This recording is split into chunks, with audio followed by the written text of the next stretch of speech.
Welcome back to Dante's game. We've cleared out the first section of the game's story, which was not a very long one.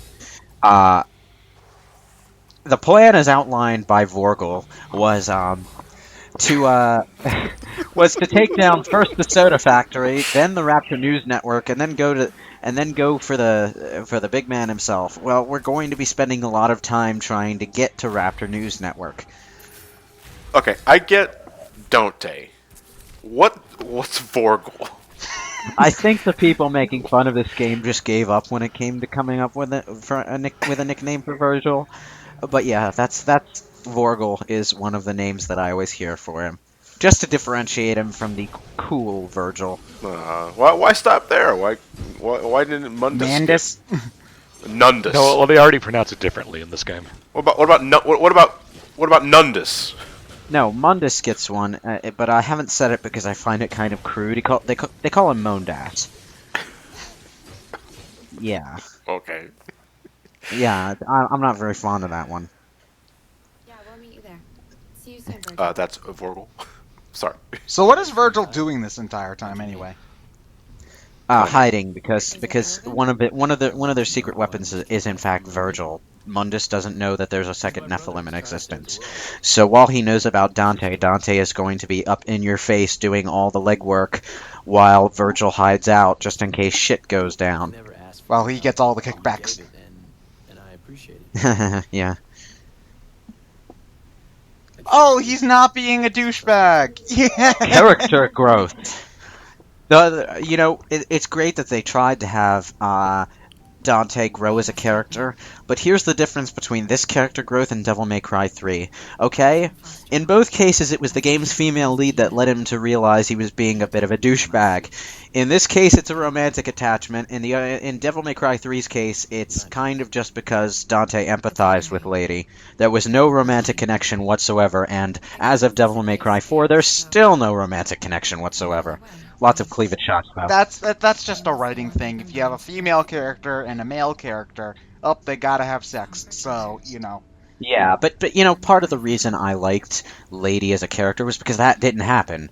Even though the game wasn't really trying to be, really good about its writing, Lady turned out to be a pretty damn good character overall. Cat is an okay character. I don't have many problems with her. Occasionally I hear people complaining about her, but really, female characters in Devil May Cry, it has a horrible track record as it is. It doesn't have to be outright sex. It could just be a romantic subtext. That's all you need. But can I look? I don't mean to sound like a contrarian here, but I didn't think Dante was that much of a douchebag so far in this game. Well, no, he was kind of. Well, he did come off as kind of a dick. At the beginning, he was unnecessarily closed off to Cat helping, and that's sort of he's smoothed out that particular wrinkle in his characterization by this point. Yeah, and surveillance. Is like, there was this phase of his character where he didn't care about anything and he was very detached. That's where a lot of the douchebag comes from, but that's also like for the first quarter of the game. Now that we're in the Rapture News Network section, he's more invested in things. But when you look at the game as a whole, it looks like the only thing he's really invested in is Cat. And he turns that into something resembling good character growth by the end of the game, but the last 10 minutes of the game don't really do that justice. There's no mercy and no escape. So basically, what they're telling him is that Rapture News Network isn't actually in the Rapture News Network tower. It's in the reflection of the tower that's in the lake. She's done enough. On the plus side, won't be any cameras down there. Good. Why are there no cameras down there? I never understood that. I'm sure it'll be lovely. Look, that'd be silly. So we're infiltrating this building. We're going to spend like the next 5 parts getting close to this building so we can infiltrate it. And stuff will happen along the way. But basically, this portion of Limbo is the Super Mario Galaxy Zone. Ow, ow.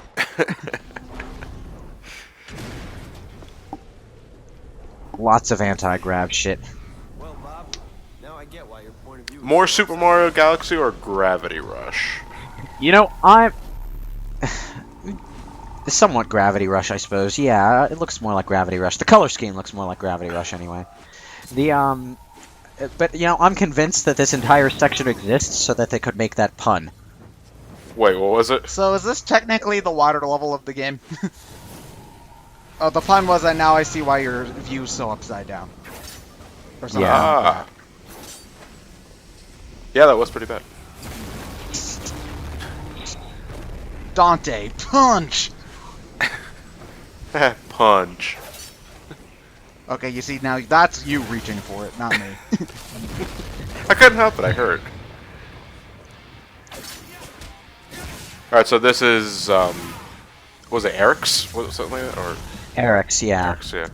Like the gauntlets in the previous games, you can hold the button to charge up a punch.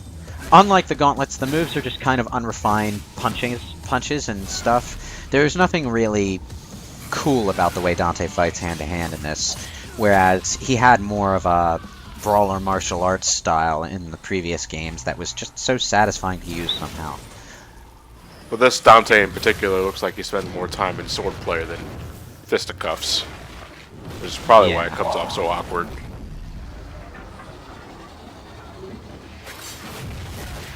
In any case, it feels like you're just flailing your fists when you use this thing, and I don't really like it much. Would you prefer helicopters? Look, he's not even kicking. And that was something about the previous gauntlet weapons, is he had kick moves too. Because he also had attachments on his feet, if I recall correctly, right? The Ifrit? The Gilgamesh had feet attachments. I think Beowulf had feet attachments. Huh. With Ifrit, Dante's feet would you know, ignite with flames, but he didn't actually have anything on his feet.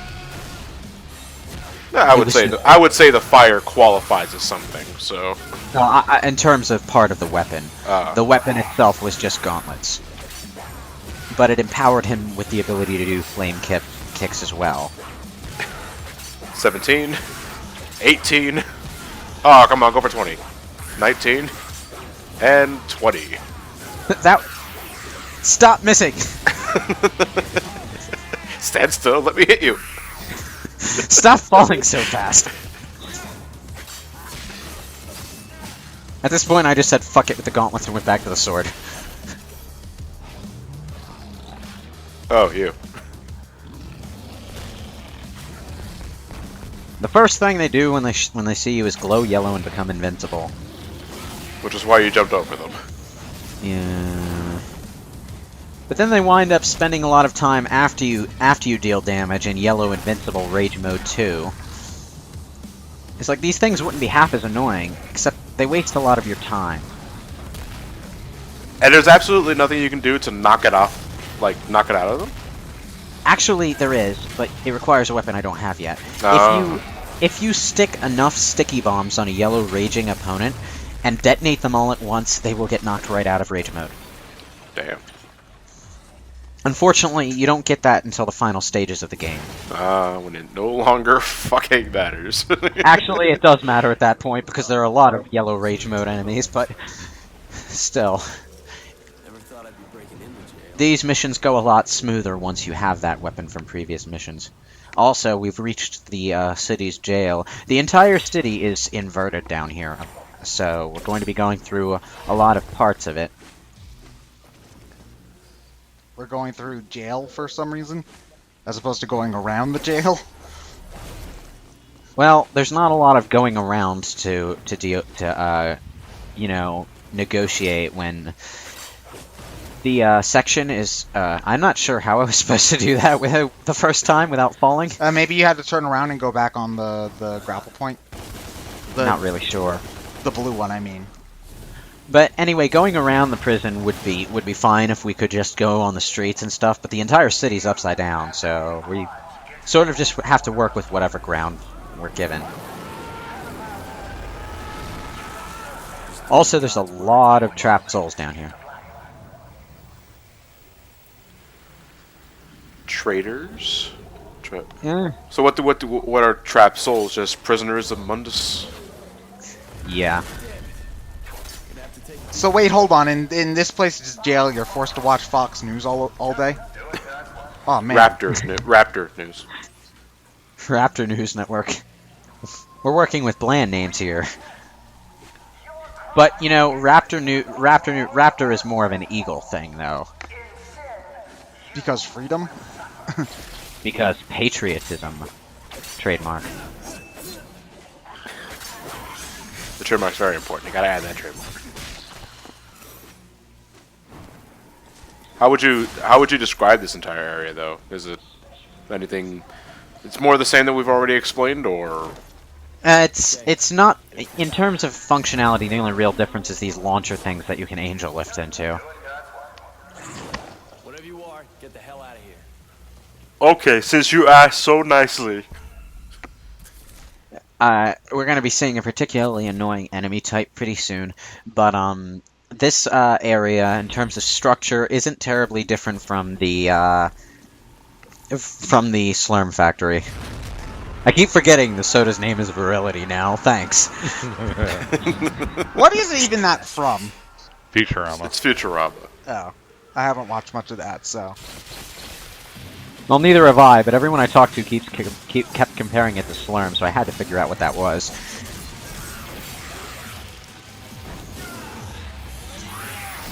I love how action heroes can just stay in the air infinitely.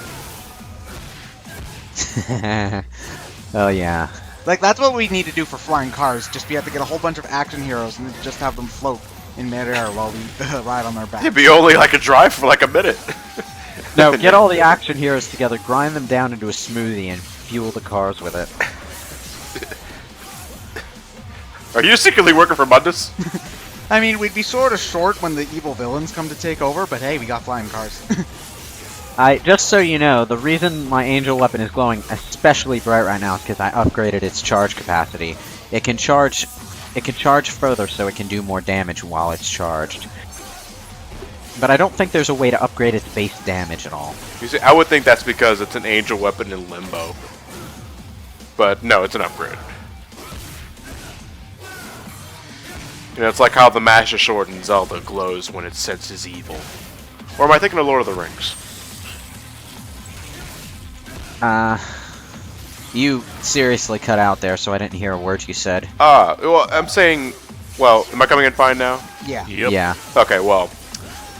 I thought the weapon would glow because, you know, it's an angel weapon in limbo, but it's an upgrade.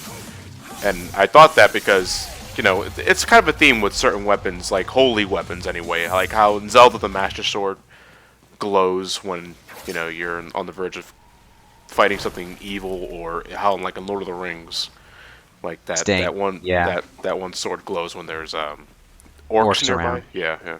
Orcs and goblins, yeah, that was Sting. The angel weapon glows as you deal damage with it, and I think it loses its charge if you take damage, but while it's charged up, it'll do more damage, which is actually necessary to get any kind of decent damage out of it, because the damn thing's damage rating is so low. Anyway, rages. These are the annoying enemies I was talking about. This particular version is not aligned to an element, but like the knights, we're going to be fighting versions of this enemy that are blue or red. They're already annoying enough to hit, while they're not aligned to angel or demon weapons. You see, they usually come in pairs, and this is the annoying part. When you kill one, the other goes into rage mode. Is this game Shadow? No, it's not nearly as hard to kill. You can fight it normally, for one thing. But it's called Rage, so naturally it goes into Rage mode a lot. They don't take too long to kill, it's just that Rage mode that when you kill one of them... I'm not a fan of Rage mode, it slows everything down. Well, anything that has an invincibility period basically just cuts the pace of a fight, because the whole point of the combat is to keep your combo going as long as possible. So if you can't fight for a good 10 seconds, then what are you going to do but sit around and try to dodge? Yeah. It's those moments that bug me. And it's not like the previous games lacked enemies that did that to you. But people didn't like those enemies in those games either. And in this game, half the enemy roster doesn't. Unless I have a specific weapon to deal with it, I generally don't like enemies that have impenetrable shields that you have to wait for a opening to deal with because it disrupts your combo. The color-coded enemies are really bugging me, though. I don't know why I haven't switched back to the axe. I think at this point I just wanted to show off the different weapons. Oh, well, you have the thing in the bottom left corner now. Does that just show you what weapons you have equipped now that you have options? Yes. If you hit the D-pad button for a corresponding weapon, you'll switch that weapon. Right now, the only real thing we can do with that is changing the gloves to the axe, though, because we only have one gun and we only have one angel weapon. So can you go to the menu and assign it different slots, or does this mean we're only going to get a total of 4 weapons? No, there are other weapons. You get the second angel weapon when you beat what's his name? I'll just call him Bill O'Reilly. Just call him Bill O'Reilly. That makes it easier. Yeah, when you beat Bill O'Reilly, you get the second angel weapon. When you beat the succubus, you get the second demon weapon. After you beat Bill O'Reilly, you start getting guns. I think his name was Bob. So are there only 2 devil weapons and 2 angel weapons in the whole game? I think. I'm not sure if there's a third in either category, but when you think about it, that's still 5 melee weapons. So that's not actually that bad. Like, in Devil May Cry 4, Dante only had 3 melee weapons and 3 guns. In Devil May Cry 3, he had significantly more, but you could only have 2 at a time.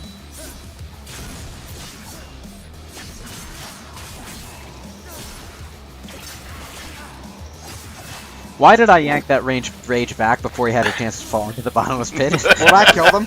No. You're not getting out that easily. Well, yeah, when you knock an enemy into a pit, it counts as an environment kill. And that's why this one is going into rage mode, because I environment killed its partner. So take the rage out against the environment. Help me. I meant to suspend that guy in the air long enough for him to fall into the pit, but he exploded before I had a chance. Damn, I hate when I do that.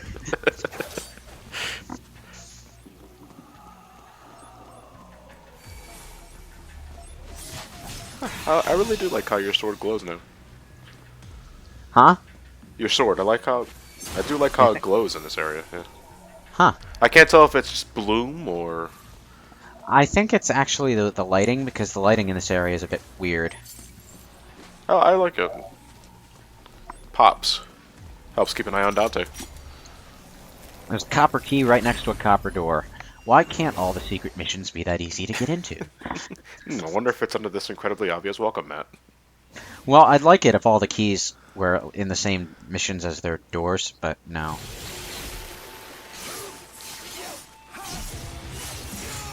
So wait, what was this one again? You have to kill everything using an angel weapon. Yeah. Which, honestly, isn't that bad when you're fighting just regular mooks. Because crowd control. This thing's practically the Blades of Chaos, except it doesn't hurt quite as much. Also, the sounds Dante makes while he's swinging this thing are hilarious. Hurry up! No, he's just auditioning for the young Link role.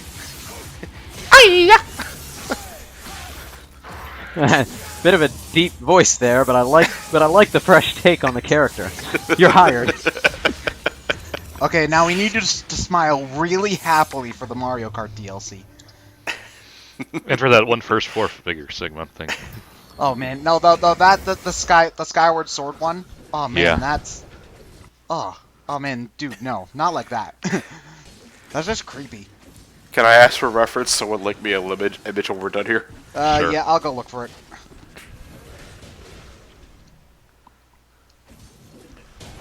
That's automatic, those load screen combos?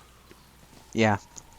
Different load screens at different points in the game do specific different combos. Usually with the weapons that you're supposed to have at that point in the game. So it's basically, this is how you should be playing. So don't raise an eyebrow if one of the loading screens shows Dante riding a battle tank. Unfortunately, there's no Pandora in this game. I wish there was. Pandora was awesome in 4. I'm coming for you, Bob. There you go, Bob. His name is Bob. Bob O'Reilly. Yeah, when I saw that there was a long hallway ahead, somehow I knew something like this was going to happen.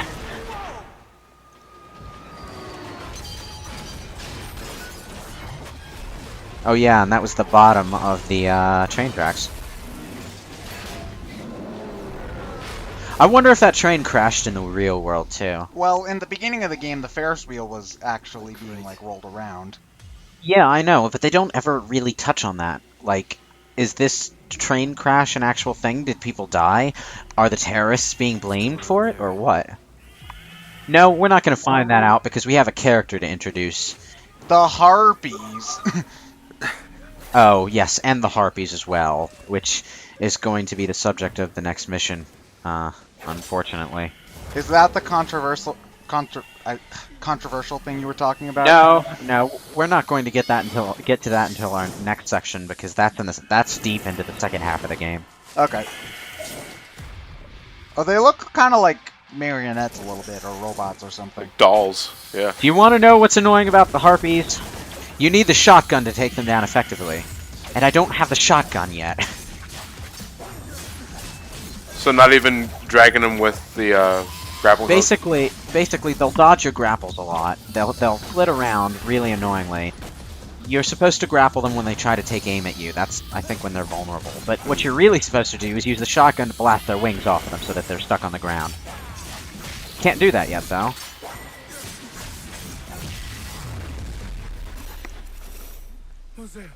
They're all gone, Phineas. Wait, is that this guy's name, or are you making fun of him? Yeah. Yes, he's Phineas. Ooh. Is he a new character, or is he in the other games? He's a completely new character. Okay. He's also voiced by a professional voice actor that you'll probably recognize if you listen to his voice for more than 20 seconds. Okay, I'm not gonna be able to because we're talking, so time to go look it up. Or you could just tell me who it is.